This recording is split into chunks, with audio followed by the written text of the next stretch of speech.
بلوچستان کے شہر دالبندین سے ہمارے نمائندہ محمد بخش بلوچ کی رپورٹ کے مطابق بلوچ یکجہتی کمیٹی دالبندین کے زیر اہتمام لاپتہ افراد کی بازیابی کے لیے ریلی اور پریس کلب دالبندین کے سامنے مظاہرہ۔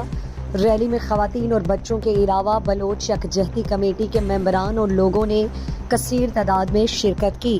ریلی شرکاء کے ہاتھوں میں پلے کارڈز اور بینرز تھے جن میں لاپتہ افراد کی بازیابی کے حوالے سے مختلف نعرے درج تھے۔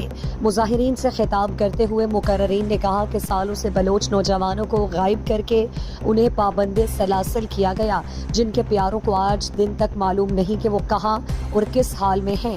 انہوں نے کہا کہ اگر کسی نے کوئی جرم کیا ہے تو اسے اس ملک کی عدالتوں میں پیش کیا جائے، نہ کہ اس طرح ان کے پیاروں کو اذیت میں مبتلا کیا جائے۔